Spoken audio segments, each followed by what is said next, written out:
약속의 땅 가나안 땅에 들어가 살아가야 하는 이스라엘 백성들, 선민이라고 그랬지요. 선택받은 백성.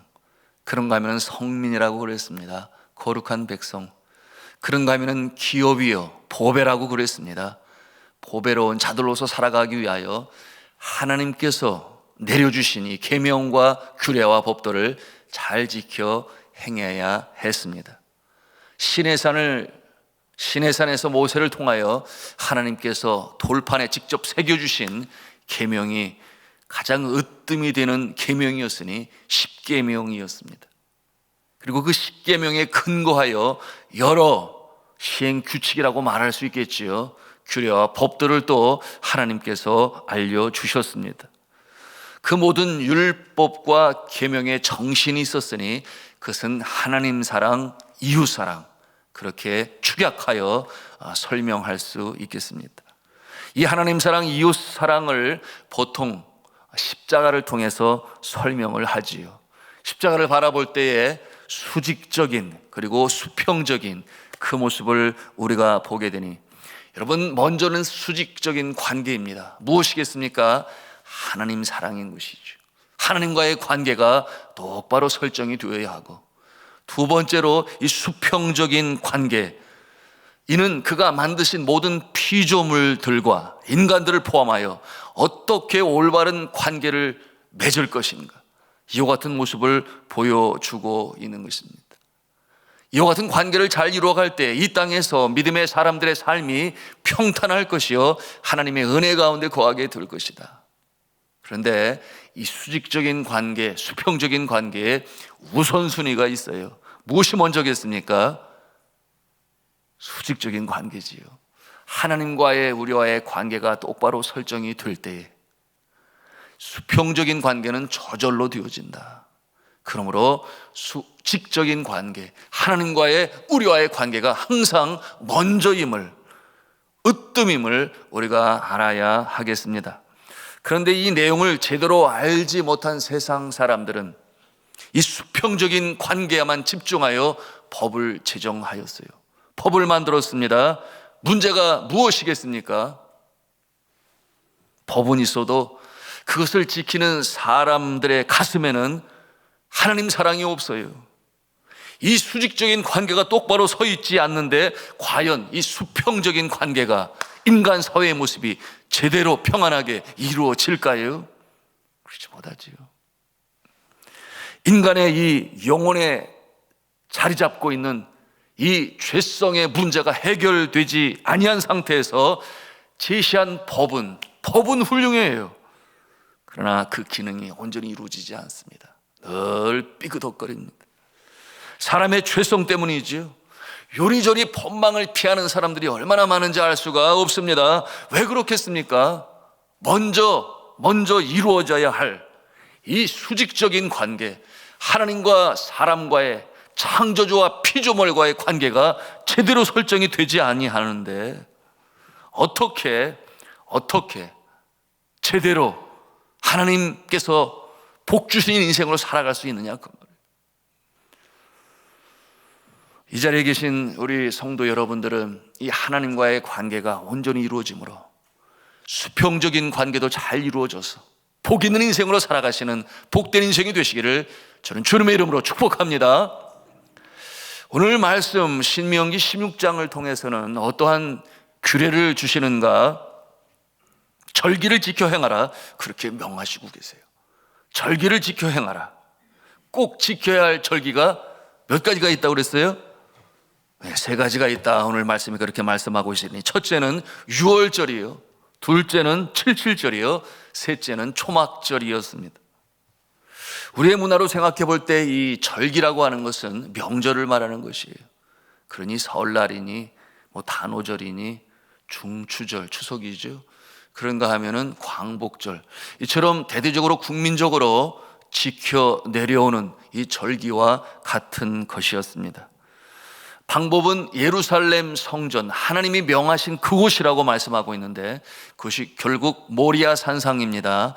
예루살렘 성전이 세워지게 된 그곳에서 함께 모여 하나님께 감사로 제사를 드리고 함께 음식을 먹고 노래하고 춤을 추며 즐거워하라, 그렇게 명하셨어요.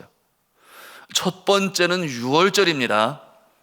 여러분, 유월절은 구원하신 하나님의 은혜에 감사하여 지키는 절기인 것이에요.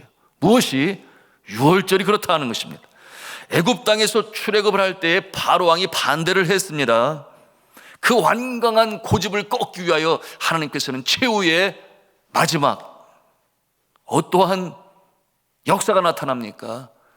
처음 난 것들이 죽어요. 처음 난 것들이 죽어요. 그러니 바로 왕의 장자까지도 죽었습니다. 결국 바로가 항복을 하게 되죠. 그런데 사람의 처음 난 것만 죽은 것이 아니라 짐승도 그렇게 되었어요. 참으로 아주 두려운 하나님의 심판이 임했던 것이었는데요. 그런데 살아난 자들이 있으니 누구였습니까? 하나님의 명령을 지켜 행한 자들이었으니 1년이 채 되지 않은 또는 1년 된 이 어린 양과 염소를 죽여 그 피를 이 집의 문설주에 바른 집에는 이 사망이 그냥 지나갔다 하여 유월절이에요. 그러므로 그처럼 하나님의 명령을 행한 가정에는 이 죽음이 임하지 아니했어요. 그리고 그 피를 바르기 위하여 죽인 짐승의 고기를 먹고 힘을 얻어 출애굽을 하게 된 것이 바로 이 유월절의 모습인 것입니다. 두 번째는 77절이에요. 왜 77절이라고 했겠습니까?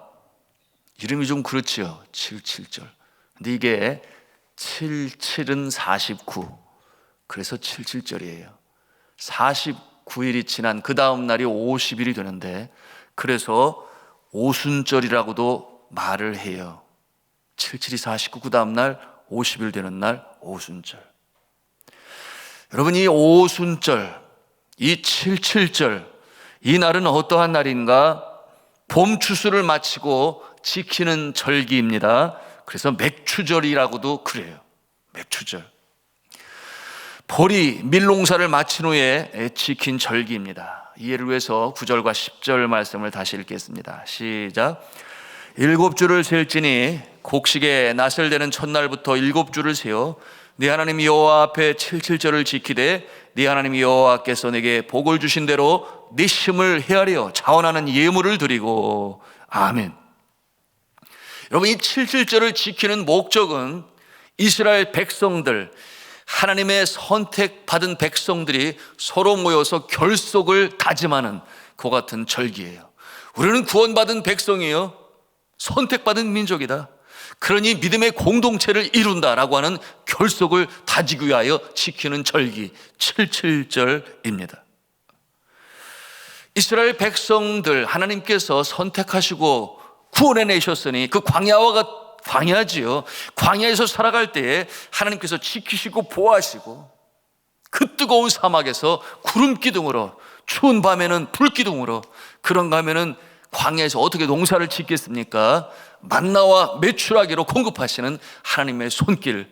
그러므로 우리는 하나님의 보호하심을 받는 믿음의 공동체다 하는 것을 다시금 확인하는 절기인 것입니다. 그러므로 하나님께 충성을 다짐하고 감사로 하나님께 예배를 드리는, 제사를 드리는 절기, 바로 77절입니다. 그런데 신약 시대 교회에 와서는 이 77절의 모습을 오순절로 더 중요시 여겨 지키게 되었으니 오순절 성령 강림절이 바로 그 모습인 것이에요. 왜냐하면 그 77절 때가 모세가 시내산에서 계명을 받을 그때였어요. 절기적으로 볼 때 말입니다. 그때 시내산에 불꽃이 임하고 연기가 임하게 되었으니 그 모습이 다시금 재현된 때가 언제인가? 바로 오순절. 예수 그리스도께서 승천하시고 기다려라, 기다려라, 기도하며 그때를 기다려라. 그것이 50일째 되는 날이었습니다. 예수님이 승천하신 날로부터 50일 되는 때 어떤 일이 벌어졌어요?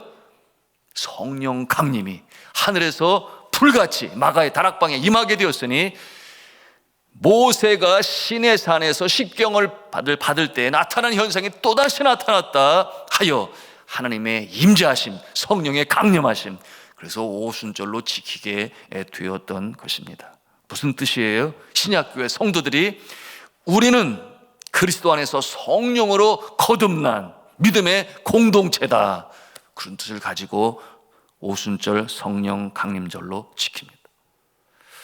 세 번째는 초막절이지요. 여러분, 이 초막이라는 말이 무슨 뜻인가 하면 풀로 만든 집이라, 그러니 그 집은 임시적인 집이겠죠. 광야 시대에 광야에서 살아갈 때 지었던 임시적인 집, 광야에 풀이 있으면 얼마나 있겠습니까? 물론 나무들도 있기는 하고 풀이 있으니까 양들과 염소를 먹이죠. 하여튼 그와 같은 모습으로 집을 짓고 임시적인 집을 지어 살았으나 그 가운데서도 하나님의 도심의 손길이, 보호하심의 손길이 있었으니 그 고난의 때를 기억하면서 통과했던 그 시절, 그때를 생각하며 절기로 하나님께 감사했던 절기, 그것이 바로 이 초막절이에요. 또 다른 말로는 수장절이라고 그래요. 수장절. 이 수장이라는 말이 뭐냐면 추수로 거둔 곡식을 창고에 재워놓는다, 드린다, 그와 같은 뜻을 가지고 있어서 수장절이 됩니다. 왜냐하면 그때는 이제 두 번째 추수의 기간이니 가을철 추수, 포도나 올리브나 종려나 무화과와 같은 이 열매들을 거두어 드리는 때이기 때문에 그 이름이 수장절이다, 그렇게 또 부르게 되었던 것입니다. 그런데 성도 여러분, 오늘날 이 신약 시대에, 구약 시대에 지켰던 그 절기를 지켜야 하겠습니까? 아니면 말아야 하겠습니까? 제가 안교에 들어와서 보니까 어떤 교회는 6월절을 꼭 지켜야 된다고 아주 대대적으로 6월절을 지키는 그런 교회도 있어요. 지키는 것이 나쁘겠습니까? 또 지켜야 하죠. 그러나 중요한 것은 이 절기의 정신이 무엇인가를 생각하며 이 신약 교회의 상황, 시대에 맞게 지켜야 하는 것이에요. 왜냐하면 절기는 중요하기 때문에 지켜야 되는데요. 왜 중요하겠습니까?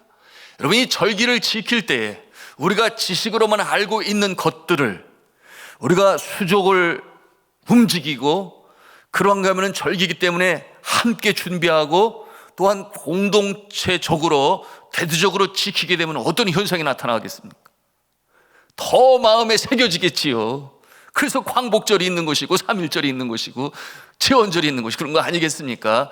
그래서 그렇게 공동체적으로 행할 때에 지식으로만 알고 있는 것이 우리의 삶에 실제적으로 나타나게 되니, 그렇구나, 하나님이 지켜보아하셔서, 그러니 거기에 감사하는 그 모습으로 지키게 되니 더 마음에 새겨지게 되고, 우리의 자라는 자녀들은 그 모습을 통하여 믿음이 성장하게 되니, 다시 말하면 잠자는 우리의 이 믿음이 다시금 일깨워지고 다시금 보강이 되고 성장할 수 있는 계기가 되니, 그것이 바로 절기를 지키라 하시는 하나님의 뜻이요 목적인 것이니 당연히 우리가 지켜야 하는 것입니다. 그런데 이와 같은 모습, 신약시대, 신약교회 시대에 어떻게 지켜야 할까요? 첫째, 6월절. 6월절은 왜 지킨다고 그랬어요? 구원을 받은 기쁨에 감사하여 지키는 것이라 했으니, 이 절기는 매주일 우리가 예배함으로 지켜나가는 것입니다. 주일이 바로 그 모습인 것이에요. 매주일 교회 나와서 예배를 드림으로 구원에 대해서 감사하고 기뻐하고 즐거워하고 예물을 드리고, 그리고 함께 성도와 교제를 나눕니다. 함께 식사를 하기도 하고 떡을 떼기도 하고, 이 감사와 감격이 그치지 아니하는 주일, 우리는 6월절로 기억하고 그렇게 지켜나가야 하겠습니다. 그런가 하면 7.7절, 이 오순절은 오늘날 맥주 감사절로 지키고 있습니다. 첫 번째 추수를 거두어 하나님께 감사하는 것이니 7월 1일 날 해예요. 우리에게는 전반기를 마치면서 하나님께 감사하고 후반기를 시작한다, 그런 뜻을 또 가지고 있어요. 그런가 하면은 비슷한 시기에 성령 강림절로 지킵니다. 성령 강림절이 바로 이 비슷한 때에 있습니다.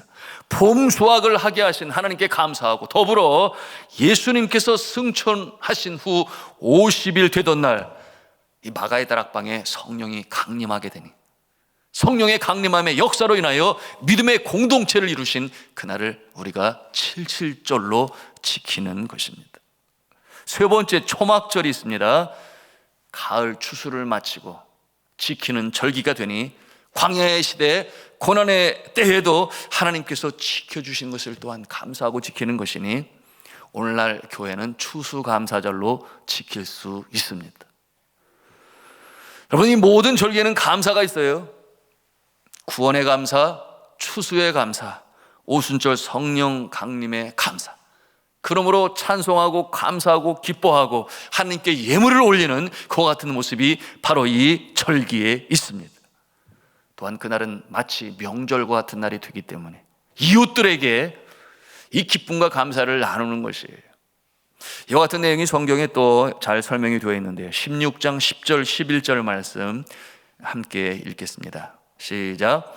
내 하나님 여호와 앞에 칠칠절을 지키되 내 하나님 여호와께서 내게 복을 주신 대로 내 심을 헤아려 자원하는 예물을 드리고 너와 내 자녀와 노비와 내 성중에 있는 레위인과 및 너희 중에 있는 객과 고아와 과부가 함께 네 하나님 여호와께서 자기의 이름을 두시려고 택하신 곳에서 네 하나님 여호와 앞에서 즐거워할지니라. 아멘. 이와 같은 모습은 초막절 절기도 마찬가지예요. 첫 번째는 무엇입니까? 지켜보호하신 구원하신 하나님께 감사하라. 두 번째는 이 감사한 마음을 예물로 표현을 해라. 세 번째는 그날을 이웃들과 더불어 기뻐하고 나누어라. 특별히 어려움 속에 있는 자들을 위하여 격려하고 위로하기 위하여 음식을 나누고 또 구제가 함께 병행이 되어야 하겠습니다. 이와 같은 모습으로 절기를 지키는 것입니다.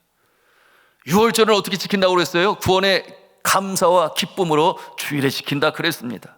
그러므로 예배하고 감사하고 예물을 드리고 성도들과 교제를 나눕니다.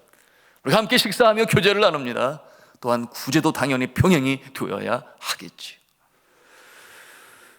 이 모습은 맥주감사절, 추수감사절 똑같이 적용이 되는데요, 그래서 교회가 또 떡을 해서 함께 기쁨을 나누는 명절이요 절기, 우리가 기쁨으로 지키는 것입니다. 그런가 하면 신약교회에 추가되는 두 개의 절기가 있어요. 무엇이겠습니까? 예수 그리스도께서 탄생하신 성탄절이 있습니다. 온 세상이 기뻐하지요. 그런가 하면 두 번째로 예수 그리스도께서 사망의 쏘는 것을 이기시고 죽음에서 부활하신 날, 바로 부활절을 우리가 대대적으로 감사하며 기뻐하며 지키는 절기가 또 부활절이 됩니다. 오늘 이 시간에 하나님께 주신 절기에 대해서 함께 나누었습니다. 우리 사랑하는 성도님들은 이 절기의 뜻을 분명히 깨달아, 그렇구나, 절기를 통하여 다시 한번 각성하고 믿음으로 일어서고 하나님께 감사하며 감사로 인하여 기뻐하며 이웃들과 기쁨을 나누는 이와 같은 모습을 통하여 하나님께서 약속하신 복 있는 성도, 복된 인생으로 살아가는 귀하신 성도님들 다 되시기를 저는 주님의 이름으로 축원합니다.